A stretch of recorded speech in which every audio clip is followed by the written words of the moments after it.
Okay, let's be honest. Technical interviews can be pretty nerve-wracking, especially when the interviewer drops the G word, graphs. But seriously, don't worry, we are going to completely demystify them today. Think of this as your own personal mock interview. I'm going to walk you through it question by question so you can see exactly how to handle these problems and just crush your next interview. All right, deep breath. The interview starts now. Imagine the interviewer slides a marker across the table to you. They smile and say, "Let's talk about graphs." This is your moment. Let's nail it, starting with the absolute basics. So first things first, what even is a graph? Well, when you boil it all down, it's really just a bunch of dots and lines. We call the dots vertices or nodes, and the lines connecting them are called edges. That's it. It's the perfect way to model all kinds of networks, like your friends on social media, or even a map of cities connected by highways. Now, in an interview, you've got to translate that idea into code. You're going to start with two main pieces. The first one is this graph class. Just think of it as the big container, the box that holds the whole puzzle. Its main job, as you can see right here, is to keep track of a dictionary called vertices. This is how we'll look things up, mapping a unique key, like a person's name, to the actual node object in our graph. Okay, so that's the container. Let's zoom in and on the dots themselves. Each dot, or vertex, is its own object, made from this vertex class. And it really only needs to know two things: its own name, that's the key, and who its friends are. That points to dictionary is super important. It stores which other nodes it's connected to and what the cost of that connection is. With just these two classes, we've got a super solid foundation to tackle pretty much any graph problem. All right, our foundation is set. The interviewer seems pleased. They lean in and say, "Excellent start." Now for the first real problem, graph traversal. I want you to show me how you'd visit every single node in a network, one by one. So, to put a real-world spin on it, they give you a scenario. Let's say this graph is a social network. Your job is to pick one person and write some code to find every single person they're connected to, no matter how many friend of a friend steps it takes. Okay, the first tool you should reach for here is breadth first search, or BFS. This approach is all about being systematic. It starts at one node, then visits all of its direct neighbors. Then it visits all of their neighbors, and so on. The best analogy? It's like dropping a pebble in a pond. The ripples spread out, one perfect circle at a time. Let's look at the code. The secret weapon for BFS is something called a queue. Seriously, just think of it like a line at the supermarket. First in, first out. We kick things off by adding our starting person to the queue and to a visited list so we don't visit them twice. Then the loop starts. We take the first person out of the queue, print their name, and then we look at all their neighbors. If we haven't seen a neighbor before, we add them to our visited list, and this is the key part. We add them to the back of the queue. This is what guarantees we explore layer by layer. And here's what that looks like in action. If we start at node 1, we first print 1. Then we add all its direct neighbors, say 2, 3, and 4, to the queue. The code then works through the queue, printing 2, then 3, then 4. As it gets to each of those, it adds their neighbors to the back of the line. You see, it explores wide, checking all the close connections first before it ever moves deeper into the network. But what if you don't care about the closest connections first? What if you just want to follow a single path and see where it leads? For that, we have a different strategy: depth first search, or DFS. Instead of going wide like BFS, DFS goes deep. It picks one path and follows it all the way to the end. Only when it hits a dead end does it backtrack and try a different path. And the most beautiful way to write DFS is with recursion, which you can see here. It's so clean. The function visits a node, prints it, and then it immediately calls itself on the very first neighbor it finds that it hasn't visited yet. And that new call does the exact same thing, going deeper and deeper. When it finally hits a node with no new neighbors to visit, that function call finishes and the program backtracks to the previous one, which then tries its next available neighbor. It's an amazing way to handle that go deep then backtrack logic. Now, check out the output. It's totally different, right?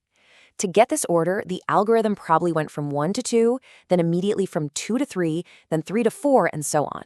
It just kept diving down one single branch of the graph, 1 to 2 to 3 to 4 to 7 to 5 to 9.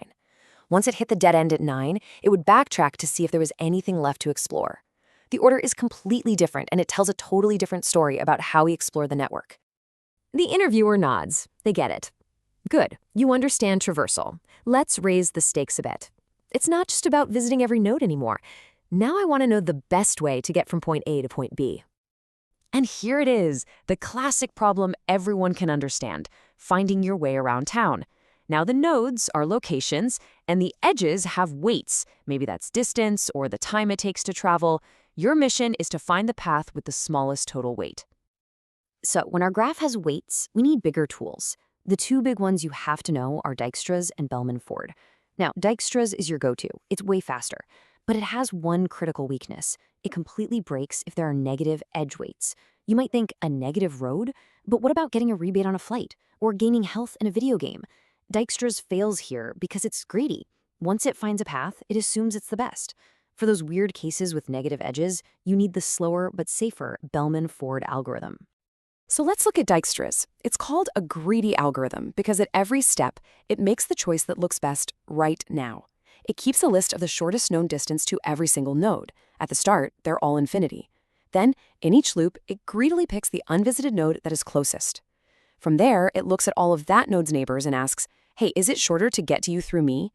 If the answer is yes, it updates their distance. And it just repeats that process until every node has been visited. And when the algorithm finishes, you get this beautiful result. This is basically a cheat sheet for a graph. It tells us the shortest possible cost to get from our starting point, node 1, to every other node. So the shortest path to node 2 costs 1. The shortest path to node 3 costs 2.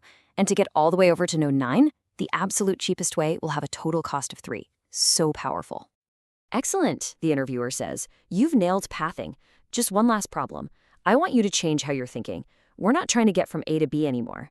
This time, we need to connect everything together for the absolute minimum cost. And this is such a practical, real-world question.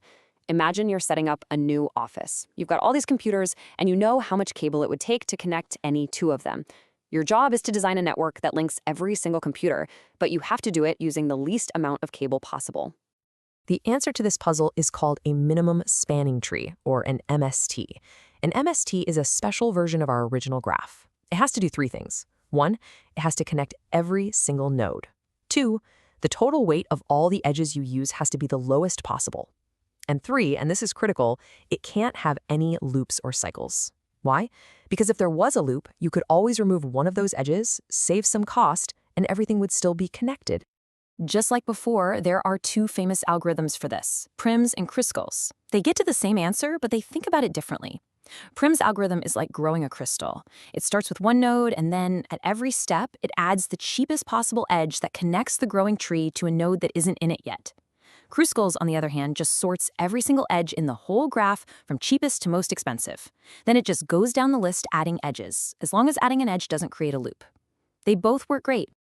The interviewer smiles and puts down the marker. That's everything. You did great. The interview is over.